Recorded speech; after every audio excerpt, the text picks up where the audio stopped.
Welcome to Unlocking Las Vegas with your favorite redhead realtor, Erin Pearson-Mills. We're going to be covering the greater areas of Las Vegas all the way to Pahrump and Mesquite, talking about trends, events, sports, and more. I'm super excited to welcome all of our guests this year and have a great time, which is everything Unlocking Las Vegas. Welcome to another episode of Unlocking Las Vegas with your fabulous redhead realtor host, Erin Pearson-Mills. And today as my co-host is... Joshua Nieves with Merit Lending, the home loan closer. And I'm just like renaming this right now, like Ginger Power Hour.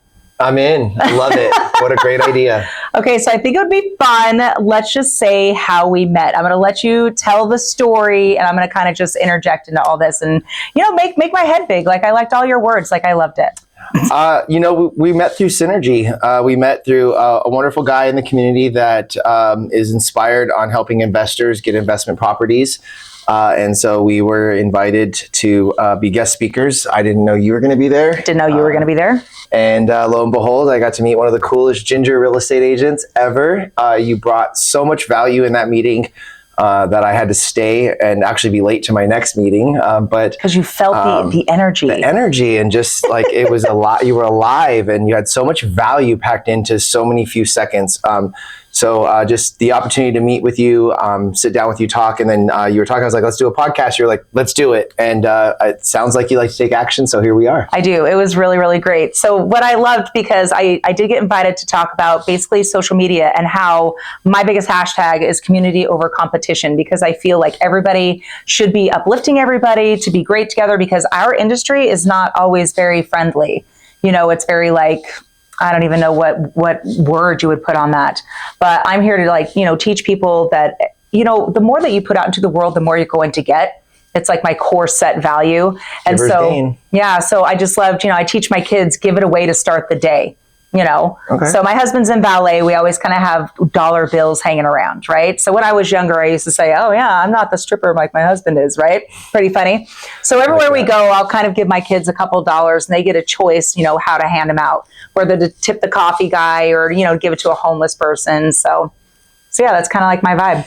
Yeah, I love that. I built a lot of my business by giving. Nobody cares how much you know until they know how much you care. And so sometimes people need, especially making the biggest decision of their life, guidance. And so they're really relying on their realtor, their loan officer to be those guides. And if we're not taking that initiative to step up and lead people to where they're looking to get to, we're not going to win. They're not going to win. And so we don't have a win-win in that scenario. So a lot of my business is built on, giving win-wins for people, what's going to really work out for everybody, and then just being accountable and performing. And education is the key, so like in my industry, every 2 years, we have to take XYZ amount of hours. Like it teeters around 40, depending on your market. So it's like, my goal is to do like 15 to 20 educational hours per week. So I'm at the top of the crop, to help everybody through. I feel like you're the same kind of thing, like being a lender, like your market changes daily with the interest rates. Daily, hourly, moment to moment. I mean, I rely on people like you because guess what? I stay in my own lane. I know like the very crust of your business, but I'm always like, let me call it professional. Absolutely. And I think that's one of the best things. We have the 4 C's that we work with, collateral, capital, credit, and capacity. And it's really, your guys' world is to get that collateral, that piece of the pie. My job of my world is to, the next question is, are you cash or credit? Just like on any sales event, right? How are you paying for this? If you're cash, you have those steps as a realtor. Let me get you, my buyer brokerage agreement. Let me go ahead and get your proof of funds because we're going to have this taken care of. Or it's like, hey, let me get you over to my all-star lender. And then from that's the step where it's like, I'm thrown in the game to play. And so I need to make sure that I check those boxes and find out, do you have a deal and can I get it to the finish line and first of all, fastest amount? I did get distracted because you're like the 4 C's, and I went immediately to like cut, clarity. I went to the diamond side. Yeah, that's just me. That's Sparkle Queen.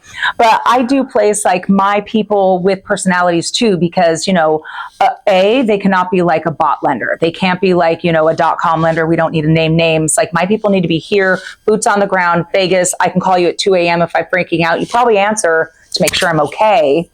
Sort of a thing. But where are you from? Vegas originally? So I'm born and raised here. The same doctor that delivered me delivered my mother. So I call myself a super native. What hospital? I'm born in Women's Sunrise Hospital? Sunrise. Okay. My brothers and sisters were born in Women's, which is no longer here. My wife was born in Women's Hospital. Yeah. So, does that mean I was born in Henderson? Maybe it was Las Vegas then. Women's Hospital. Oh, that's in Las Vegas for sure. Okay, good. Yeah, you're safe. You're in Las Vegas. Okay. Yes, and so since then I've had 3 beautiful daughters here in Las Vegas and 2 beautiful grandchildren that have been born here. So we are 4 generations deep of delivered babies. I don't have grandkids. I have grandpuppies. Yes, I am. I'm that old. Thanks. No, I'm actually a young grandpa. I was fortunate to have 2 beautiful girls at 17 and 18, and nice. My daughter made me a grandpa at 40 years old. Nice. Okay, cool. I like it. So being young is a vibe. I have friends that have babies later in life, and you can see the pros and cons for all of that. So what I love about us is that, that's our superpower, not only the ginger, but we were born and raised in Vegas. We've seen it grow. We can really, tell the vibe. When people, they find me on Instagram or TikTok, they know they want to come to me because I've been born and raised here. I'm not technically allowed to tell them like, oh, this is better crime or worse crime. You got to look that up on your own. But the questions that come with, are you bringing a family? Where do you work? What are your hobbies? Do you like the lake, or do you want to climb a mountain or be as close to Disneyland as possible? Right. Do you want land, or do you want brand new? Vegas was built in decades is how I like to kind of take it. So you can literally go through the 60s, you can go through the 70s, you can go through the 80s, and it starts right in the center, right over here, right beyond our strip line. I love those old photos. Where it's the 60s, where we have that where it all started, and then it stretched out a little bit further to Vegas Drive and Decatur, and that became the 70s homes, and then you have the 80s. Okay, and, so my favorite thing, this is how I watched it grow. Okay, so my family lived in Utah, right? So I'm 46, and so coming over the mountain, when you just start to see the glittering lights, because you're coming from Vegas off I-15 North, watching the city grow, and now it's beyond your eyesight. So exactly what you're saying, like our bowl is being filled. And that's like that one glimpse, right? When you pass the railroad tracks coming down from Utah, you pass that railroad track bridge, and you come over the ledge and you see the city. It used to be this and then this and then this. Yeah, and it's just grown immensely, and it's amazing, and it's only going to continue to grow.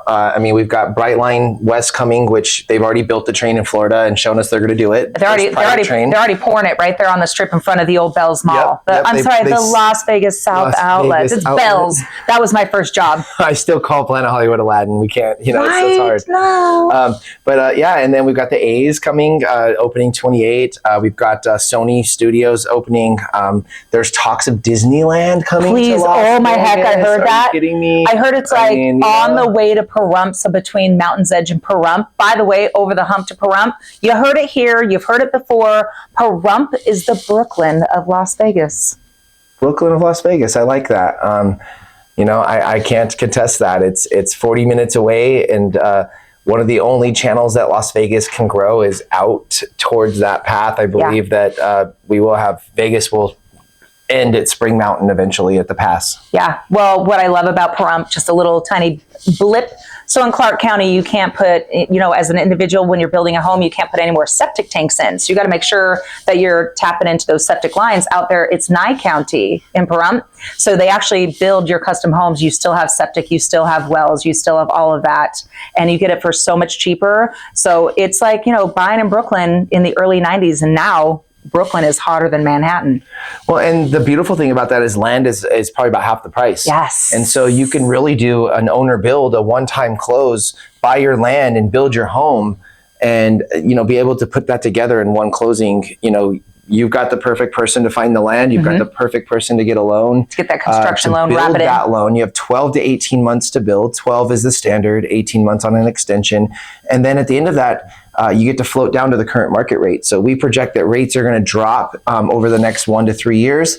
And so if you were to buy some land now and start to build, you're probably going to be able to lock in at that lower interest rate for free at the end of your build process.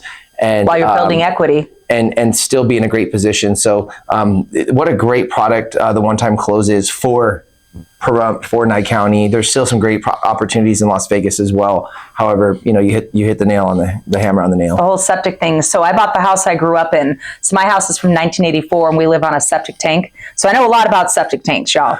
But we are going to be forced to collapse those septic tanks and to tie into the city septic. But I'm just waiting for that. I'm waiting for that. They better not charge me to go ahead and do that whole thing. But I kind of see that on the horizon. But anyway. Development of Vegas, the growth of Vegas, there's always some changes that are happening with that. So here's a touchy subject, and I hear it all the time. Let me ask you and just see how you answer the question. Is Vegas going to run out of water? No, Vegas is not going to run out of water. And why is that? You know, I actually really like this topic. So I've actually been to a couple of the water meetings and investigated this a little bit myself. Vegas has a 50-year water plan that is renewed every single year. Also, we have an 8.5-year water bank on top of that is above and beyond if we did run out of water. So we're about 58 years of water guaranteed to us. Plus, there's 3 different levels of Lake Mead, and we're the last pump. And once, if it does continue to drop any further, once it gets below that second pump, California and Arizona will not get any water. Not that we're going to take them out of it. They've run through their allotment. And so that still leaves hundreds of feet of Lake Mead for Las Vegas. So, I mean, I believe we're at least 100 plus years of water in reserve in Las Vegas. So that's incredibly technical. And I went to high school with Bronson Mack, who's over the entire water district. You can see his cute face on all the commercials or on the news. I love that. So he gets as technical as you do. And I say, we're built on casinos. Do you think they're going to let us run out of water? They're going to be desalinating the ocean before they allow that to happen. That's my standard answer. Well, and when you fly like the technical answer. Thank you. And when you fly into Las Vegas, there's one little green patch right west of the Strip. And that green patch is a natural spring water. Vegas was settled on that natural spring. Give me some crosswords. And so Oki and Alta and Rancho, the Springs Preserve, that's what Springs Preserve is. And so there's a natural aquifer there where we originally settled in Las Vegas there. And so that water is continuing the mafia and the Mormons and flow. So I mean, a lot of, I believe, the water that comes into the Strip is piped from that spring reserve. Yeah. So it's kind of interesting information there too. Yeah, and I mean, of course, we are trying to take out all of our grass and do all the things that we should be doing anyway. But there's that. So, and then on top of that, we have the beautiful Spring Mountains that has Lee Canyon, one of the coolest snow resorts that you can possibly ski in, and it's 40 minutes from the Strip. So if you're coming to Vegas, bring your skis from pretty much December to March. I lived at Lee Canyon. I think I broke both my knees at Lee Canyon, backcountry, and you got to be careful out there. But it's a great place, and a lot of people don't know it's there, but it brings a lot of natural water to our community just by that runoff every year. And I think it's something, great to share and show that we have that mountain range that supports. And you know that during the spring and summertime, when there's no snow up there, you can actually drive up there and you can do free sunrise yoga. Hey, I would be down to do that. I know. I like baby goat yoga. Maybe we should go do that and do a podcast at the yoga place too. Yes. Can I bring baby goats? Let's do it. My wife is going to have to come though. Yes. All right. She's into the baby goat thing. Oh my heck. They do it at the park by my house every Saturday. Love that. Know the owners. Baby goat yoga is fantastic. All right. So we're kind of here to bring you, that's why it's Unlocking Las Vegas. We like to talk about real estate. How are the rates this week? What's happening in my election year? I'm so excited for election years. And we're just like, rates are an interesting topic. They've gone up in the last couple of weeks, about 0.5 point. We've seen a 0.5 point increase. I actually welcome these higher rates, guys, though. Honestly, higher rates are like buyer's best friend right now. I know. Every time that we start to lower the rates from here, if you lower down a point in interest rate, let's say we're at 7.5 today, and we go down to 6.5 on the interest rates, that's going to open up 5 to 7 more million people that are eligible now to buy just in waiting. The nation. That is going to cause even more demand to our short supply. So we're already on a short supply, guys. Way short. And now we're going to go ahead and lower the rates, which is going to happen. Values are going to skyrocket even more than what they have been. And supply demand. The competition is going to get fierce. So really the philosophy, and I'm not a big fan of this, but I'm going to say it, buy the house, date the rate. You're marrying your house. You're marrying your home. This is something you're going to have for 5, 10, 15 years, maybe even a little bit longer. Look, or nobody likes to hear it, buy smaller. buy smaller. We are slaughtered with, all the things, all the videos, everything on TV and Instagram. If you're starting, buy the starter home, because in that time, that you're ready for the rates to go down, refinance, you've already just gained so much equity. Like my kids, they bought in 2021, 262. The house is already at almost $400,000 now. It was way too small for them, and now they're ready to go. And we're working with $100,000 equity now. And what's 400 is going to be 550 in the next 3 years. I can't promise that, but the history repeats itself. The graphs are there, the data's there, the rate reductions are going to bring it there. And so really buying the house now is going to save you money. And then when you can reduce that rate, and I love your idea of buy the smaller house. One, when you do get the rate reduction, maybe you can afford to jump into a 15-year loan and save your family $200,000, $300,000, $400,000 of payments over the life of the loan. I mean, nothing's better than free and clear 15 years from now. We're not getting any younger. If you buy a house at 40 and you're 55 and you're free and clear, you can truly retire. Let's say you bought a house at 25 and paid a 15-year mortgage. You're 40 years old, you're free and clear on a home. That's like that is the biggest wealth builder that you could possibly give yourself. But one more facet to think about. So like my kids, they've got all this equity. They have a stellar rate. Okay. We're not even going to talk about their 2.75 rates, right? So they actually, with you, could actually take out a HELOC, right? Use that extra money, keep this house, turn it into a rental, and go buy a bigger house. Did it 6 times last year. Boom! Yep, 3 of them really cash flowed pretty nicely because of how long they were in their houses. Okay, our next podcast, we've done it before, but we're going to talk about HELOCs and how and where you can use that, because I was desensitized and thought it only had to be put back into the home. Didn't know I could buy a Disney cruise. Just kidding. You should never do that. Use the money for something real. But HELOCs are magic. House hack. House hack. They're magic for a couple reasons. Power Hour. One, a HELOC, and we can pick up on that podcast. You can take that capital and you can invest and expand a portfolio.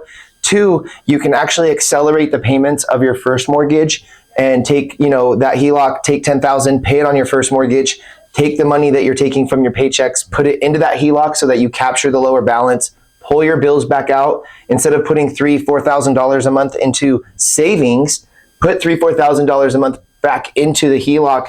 You pay off the $10,000 and then you pull it out again and you pay it down on your first mortgage. If you did that 3 times a year, $30,000 a year, over 5 years, you will probably end up paying your house off in about 5 to 7 years on the acceleration, depending on balances and calculations.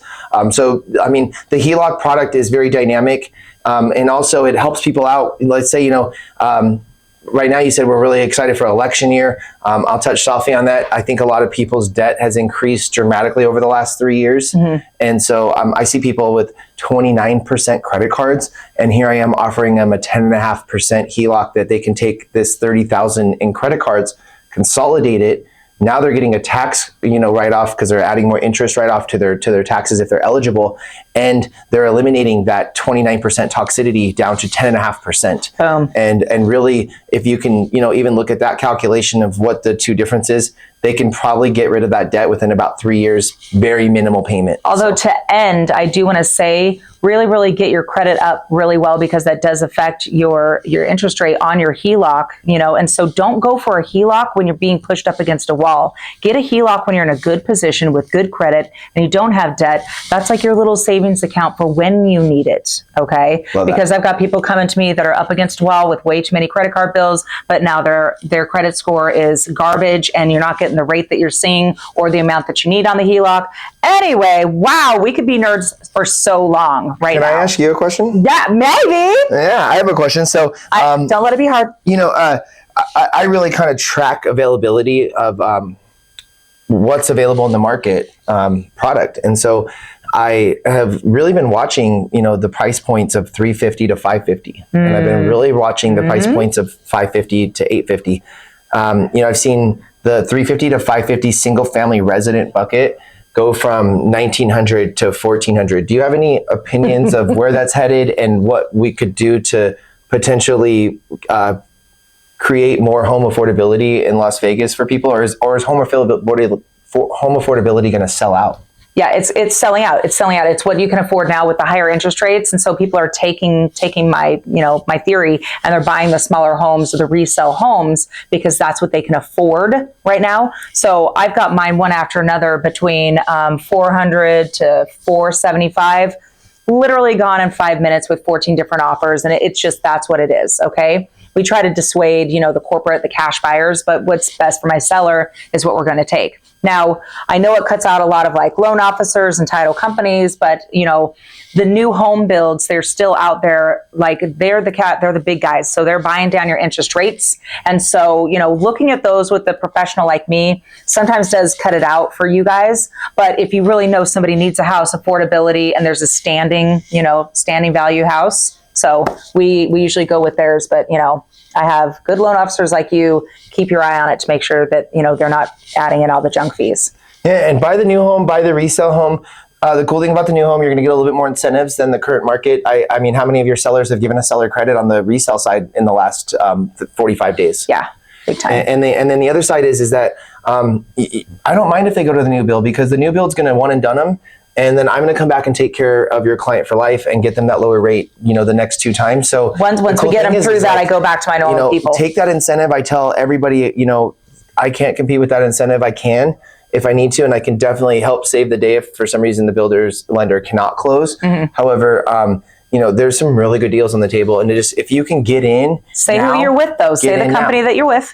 I'm with Merit Lending. Okay. So Beazer Homes, they will actually play nice with big lenders. So we just did a tour with them, and I can't remember them all, but it was like, CMG, So that was kind of nice. So if you have a favorite loan officer that fits into those boxes, they'll actually play nicely. And if you deal with an actual rep there, they will take my lender over the other ones because I bring them the business and I've created those relationships. Well, I got a sales manager at Beazer. I got a sales manager at a couple of other great builders here in town that will play ball and will allow us to help and transfer that concession. I love that. There's a couple builders that are not transferring the concessions when their in-house lender cannot perform. And I feel like that's doing a disservice to the buyer. The buyer made a negotiation with you and attempted to use your lender, but if your lender can't perform, why can they not still get the concession using their own lender? And so it's I would say about 75% of the builders here do allow the transfer, but it can be case by case, and obviously every deal and scenario is different depending on if we're it's so nice and fun, and they love us, and we have relationships, so they will do it for us. Demand. Yeah, and you're the master negotiator. I know you can get anything done. I've seen you work, and I've seen your talent. So kind of fun. Yeah. The negotiation cheerleader. Well, it's so fun to meet you. And we created this whole thing, and look out for Baby Goat Yoga coming up because I need to meet his wife, and we're going to do all that because it is Unlocking Las Vegas. Love to show you all the things. Are you doing anything interesting this weekend? I am getting on a plane, and I'm going to go on a cruise to the Bahamas. That's right. I don't like you. Other than that, I just have one commitment in the market. Amazing. And, I'm here to help people with their loan so that they can get their home. Well, and look, cruise ships, we all got internet now, and so it doesn't even matter. So, we all work every day, but Sunday, I vaporize. Oops. I loved meeting that with him. It is good to do your bounds, but I am working this weekend. I'm doing a women's convention, setting up a booth, talking with people, but that's a good time for me on Sunday. So I work a little bit more than you, but that's all right. I'll take a Tuesday off. All right. Great to see you guys. We'll see you next week. And Unlocking Las Vegas, and DM us with any questions, and all of our links will be in the bio. Thank you guys. Have a great day.